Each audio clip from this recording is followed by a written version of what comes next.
আল্লাহর ভাষায় সব মানুষ মানুষ নয়, সব মানুষ পৃথিবীর মাটিতে সম্পদ নয়। তবে মানব সম্পদ মানুষের ভেতরে একটা মানুষও যতদিন আল্লাহর পছন্দের মানুষ রবে ততদিন আসমান থাকবে, জমিন থাকবে, চাঁদ সূর্য গ্রহ নক্ষত্র আল্লাহ তাআলা ঠিক রাখবে। কিয়ামত হবে না। আর জমিনে যখন আল্লাহর পছন্দের একজন মানুষও থাকবে না, সংখ্যায় মানুষ অনেক থাকবে কিন্তু মানুষগুলো আল্লাহর পছন্দের মানুষ না। মহান আল্লাহ আল্লাহর অপছন্দের মানুষদের জন্য পৃথিবীর নিজাম ঠিক রাখবে না। ইসরাফিলকে মহান আল্লাহ নির্দেশ করবেন, ইসরাফিল বাঁশি বাজায় দাও। ইসরাফিল বাঁশি বাজায় দিবে, এই পৃথিবীর রঙ্গ মেলা খেলা সব শেষ হয়ে যাবে।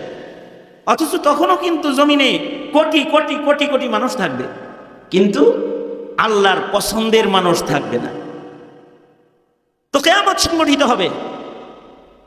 এই মানুষগুলো আসে দুনিয়াতে কার ইচ্ছায়? জোরে আওয়াজ করে বলেন, কার ইচ্ছায় আসে? মানুষগুলো নিজের ইচ্ছায় আসে না, মা বাবার ইচ্ছায়ও আসে না। বহু মা বাপ দুনিয়াতে আছে যারা চায় তাদের ঔরসে একটা মানুষ পয়দা হোক, কিন্তু তাদের ঔরসে সন্তান পয়দা হয় না। কারণ মানুষকে হায়াত দান করেন, জীবন দান করেন, দুনিয়ার হায়াত দেন, দুনিয়াতে পাঠান একজন, তিনি কে? এ কারণে মাজারে, কবরে, দরবারে যায়া ছেলে মেয়ে চাইতে নাই। ছেলে মেয়ে চাওয়ার জায়গা একটাই, কার কাছে? জোরে আওয়াজ করে বলেন, কার কাছে? আল্লাহর কাছেই চাইতে হয়। কারণ মানুষের জন্ম কার হুকুমে হয়? আল্লাহর হুকুমে হয়। আল্লাহ পাক যদি চান তো মানুষের ঘরে ছেলে সন্তান জন্মদান করেন, যদি চান মেয়ে সন্তান জন্মদান করেন। যদি আল্লাহ পাক চান তো কিছু কিছু যুগলকে আল্লাহ তাআলা সন্তান বিহীন রাখেন, যে তাদের স্বামী স্ত্রীর বন্ধন থেকে কোনো সন্তান জন্মগ্রহণই করে না। কারণ সন্তান জন্ম হওয়া, মানুষ দুনিয়ায় জন্ম নেওয়া, এটা আল্লাহর হুকুম ছাড়া হবে না। আল্লাহ পাক যার ঘরে বেশি সন্তান দান করেন, বেশি সন্তান হয়। কারোর পেটে কম সন্তান হয়, কারোর পেটে ছেলে হয়, মেয়ে হয়, কারোর ঔরসে ছেলে মেয়ে কিছুই হয় না। এ কারণে মানুষ তার ঔরসে মানুষ চাইতে, সন্তান চাইতেও এই মানুষটা দরখাস্ত করবে আল্লাহর কাছে। আল্লাহর কাছে যদি দরখাস্তটা কবুল হয় তাইলে আল্লাহ তাআলা সন্তান দিয়ে দিবেন। কারণ আল্লাহর সন্তান দিতে, কোনো পিতা মাতাকে সন্তান দিতে আল্লাহ পাকের যৌবনও লাগে না। মা বাবার, হযরত জাকারিয়া ও তার বিবির যৌবন ছিল না, বার্ধক্য ছিল, কিন্তু ওনাদের ঔরসে ইয়াহিয়া দান করেছেন কে? বন্ধা ছিল, সন্তান দিছেন আল্লাহ।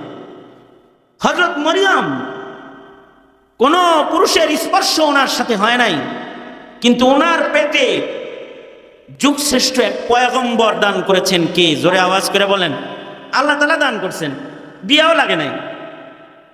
আবার বৈবাহিক জীবন কেটে যায়, কারোর কারোর ঘরে সন্তান হয় না, কারণ আল্লাহ তাদের দেয়। মানুষ যেহেতু দামি সম্পদ, উম্মতে মুহাম্মাদের ভিতরে সংখ্যা যত বাড়বে, উম্মতে মুহাম্মাদের এই সংখ্যা দিয়াও আল্লাহর নবী হাসরের মাঠে ফখর করবে। যার উম্মত বেশি তার ফখর হবে। নবীজি বলেন, আমার উম্মত দিয়ে আমি ফখর করব হাসরের মাঠে। কিছু কিছু নবীর উম্মত কম হবে, কিন্তু আমাদের নবীর উম্মত বেশি হবে।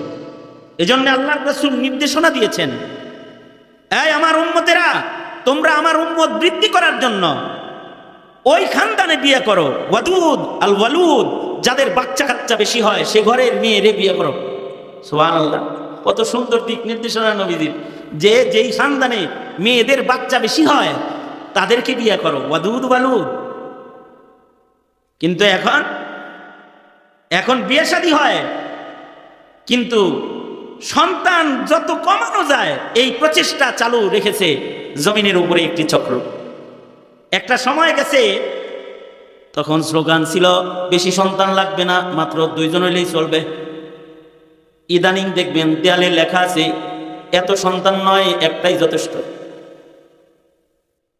অথচ যত সন্তান সন্ততি হবে বলুন তো, রিজিক কে দেয়? মা বাবা সন্তানরে রিজিক দেয় নাকি রিজিক দেয় আল্লাহ? রাজ্জাক কে? জোরে আওয়াজ করে বলেন। এ কারণে মায়ের কোলে যখন সন্তান আসে, সন্তানের খাদ্য মার স্তনে দান করেন কে? এজন্য আল্লাহকে ডাকার একটা অভিনব একটা পদ্ধতি আল্লাহর রাসূল শিখাইছেন। ইয়া রাজিকাত তিফলিস সাগীর, ও ছোট বাচ্চাকে খাদ্য দেনেওয়ালা, রিজিক দেনেওয়ালা মাওলা। আপনি তো দাবি করতে পারেন যে আমার রিজিক এই রিক্সা। রিক্সা মনে করেন কেউ রিক্সা ভ্যান চালায়, সে বললো কি আমার রিজিক কি? অনেকে বলে না, আমি একবার আমার বাসার থেকে রিক্সায় উঠছি সকালবেলায়, মাদ্রাসার সামনে যায় রিক্সাওয়ালা রে 10 টাকা ভাড়া, কিন্তু আমি দেখলাম সকালবেলায় একটা লোক সে আমাকে নিয়ে আইছে, যা একটু বাড়াইয়া দিই। আমি বললাম যে ভাড়া কিন্তু 10 টাকা, দিলাম 20 টাকা। 10 টাকা ভাড়া দিলাম, 10 টাকা হাদিয়া দিলাম সকাল সকাল। তো হ্যাঁ রে 20 টাকা ভাড়া দিছি।